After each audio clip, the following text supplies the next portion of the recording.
Usap-usapan na naman dito sa mundo ng cryptocurrency ang mga tinatawag nating meme coins. Mga coin na nagsimula bilang joke pero ngayon ay malapit na ulit sumabog sa market. Habang si Dogecoin at saka si Shiba Inu ay tila nagpahinga na muna, may mga bagong mukha na lumalaban at nagsisimulang magparamdam ng lakas. Ngayong taong 2025, meron po tayong 5 mga meme coins na tinututukan. Yan, at dahil sa kanilang mga kakaibang performance, solid community at technical na mga indikasyon ng pag-akyat. Kaya kung gusto mong sumabay sa hype train at hindi ka pa sigurado kung sino sa kanila ang aabangan mo, para po sa iyo ang video na ito. Kaya yan, bago po tayo magpatuloy ay pakibasa na lamang po muna ang disclaimer dito sa ibaba ng ating screen. Yan, simulan po natin sa una. Yan, unang meme coin. At yan po ay si Pepe. Yan, walang iba kundi si Pepe. Si Pepe, o mas kilala sa palayaw niyang yan, Pepe, ay isang frog theme meme coin na ipinanganak noong April 2023. Ang presyo po niya ngayon ay nasa presyong 50 digits, 92.52 lamang. Pero wag po tayong paloko. Ang market cap po niya ay umabot na ng mahigit $4 billion. Malakas ang hatak ni Pepe sa meme community. At ayon po sa mga chart, posibleng nasa consolidation phase siya ngayon. Bagamat nasa ilalim pa ng mga pangunahing EMA or exponential moving average, positibo po ang indikasyon ng MACD na nagpapakita ng bullish momentum. Kapag nabasag po niya ang presyong 40 digits 108, posible po siyang mag-breakout at umakyat ng todo ngayong taong 2025. Sa dami po ng sumusuporta kay Pepe at sa viral po niyang marketing, mukhang hindi pa huli ang lahat para sumali. Yan, ang pangalawang meme coin naman po natin dito ay itong si Pengo. Yan, or Pudgy Penguins. Si Pengo ay isa pong meme coin sa Solana blockchain na nagsimula sa NFT, yan, sa mundo ng NFT noong taong 2021 at naging coin noong December 2024. Ang presyo po niya ngayon ay nasa 20 digits 9508 na may market cap na mahigit $600 million. Bagamat bumaba po ang kanyang presyo kamakailan, ang technical na analysis ay nagpapakita po ng recovery dahil sa trading po siya ngayon sa ibabaw ng 100 EMA at ang MACD histogram ay pumasok na po sa positive zone. Kung magbe-breakout po siya sa presyong 0.0105, posible po siyang umakyat sa price range na 0.015 to 0.018. Bukod pa dyan, may balita. Yan, meron na pong balita na may ETF filing na ang Canary Pengo sa US SEC.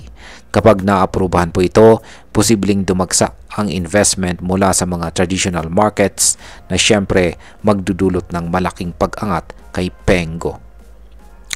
Ang pangatlong meme coin naman natin ay itong si Dog.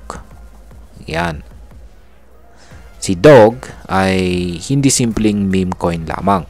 Ito po ay isang decentralized na token na itinayo gamit ang bagong Runes protocol ng Bitcoin at nilaunch sa pamamagitan po ng airdrop noong April 2024 kasabay ng Bitcoin halving.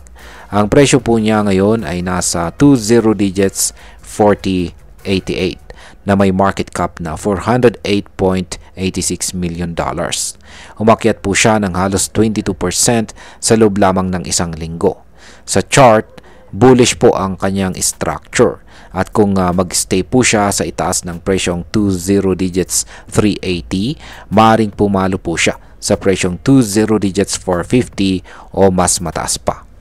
Kung bumalik po ang hype sa meme coins, posible pong mag-retest siya sa previous high na 0.006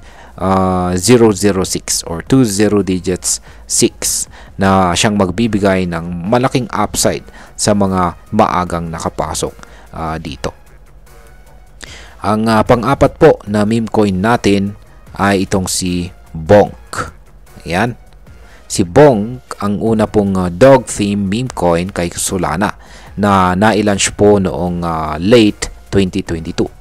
Ang presyo po niya ngayon ay nasa presyong 40 digits 1384, pero mula po nang ma-launch ito, tumaas na siya ng mahigit 12,000%. Oo, tama po ang narinig ninyo. Sa kasalukuyan, si Bonk ay nasa consolidation phase. Pero ayon po sa mga indicators gaya po ng MACD, posibleng nasa early stage na siya ng bullish divergence. Kapag nabasag po niya ang presyong 40 digits 1455, pwede po siyang tumaas ng hanggang 40 digits 1800s. Yan, 1800. At kung tuloy-tuloy po ang momentum, pwedeng lumagpas pa sa presyong 40 digits 25 ang kanyang aakyatin. Kung meron ka pong hawak na Bonk, mukhang dapat po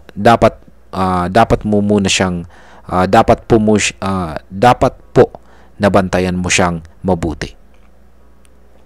Ang panghuli or panglima ay walang iba kundi si Peanut. Yan, Peanut the Squirrel. Yan, ang pinaka-viral po sa lahat ay itong si Peanut the Squirrel or Peanut. Isa pong meme coin kay Solana na nagsimula noong huling bahagi ng taong 2024 mula po sa isang viral na kwento tungkol sa isang ardilya sa New York. Ang presyo po niya ay nasa presyong 0.2084, pero mula nang lumabas siya, umakyat na siya ng mahigit 337,000%. Nakalista na rin siya sa mga malalaking exchanges gaya ni Binance. Ang technical analysis yan ay nagpapakita po ng consolidation sa 200 EMA. Kung mababasag po niya ang presyong 0.2150, posibleng tumaas po siya sa presyong 0.25. At kung tuloy po ang momentum, baka umabot pa sa presyong 0.35 hanggang 0.40. Si Peanut ay isang patunay na sa panahon po ng memes, kahit ardilya, pwedeng magpamilyonaryo. Ngayon ay pag-usapan naman po natin ang posibleng maging epekto nito para sa atin bilang mga Pinoy crypto investors at traders na mahilig po sa mga meme coins. Yan, para sa atin, malaking oportunidad po ang meme coin season na ito. Dahil sa murang presyo, pwede po tayong makabili ng malaki kahit maliit ang ating kapital. Pero tandaan natin, malaki rin po ang risk. Ang mga meme coins ay kilala sa kanilang volatility. Ibig pong sabihin, mabilis po silang tumaas pero pwedeng bumagsak bigla. Kung gusto mong sumabay, siguraduhin mo na may plano ka. Gumamit po ng tamang risk management at huwag pong mag-invest ng higit sa kaya nating mawala. At higit po sa lahat ay do your own research. Bilang panghuli, ang masasabi ko naman tungkol dito ay para sa akin ang mga meme coin gaya po ni Pepe, Pengo, Dog, Bonk at Peanut ay nagpapakita ng bagong kultura sa crypto. Yung community-driven hype na kaya talagang mag-angat ng presyo. Pero kung sumali ka, wag lang dahil sa FOMO or fear of missing out. Aralin mo po ang project, community at potensyal ng bawat isa. Kung ikaw po ay isang risk taker na may tamang diskarte, pwedeng ito na ang pagkakataon mong tumama ngayong taong 2025. Pero kung gusto mong iwasan ang stress, baka mas maigi kung sa mga mas matitibay na projects ka muna. At ayan po, hanggang dito na lamang po tayo sa video na ito mga ka-crypto. Marami pong salamat sa panonood. Ingat po tayo lagi at God bless po sa ating lahat.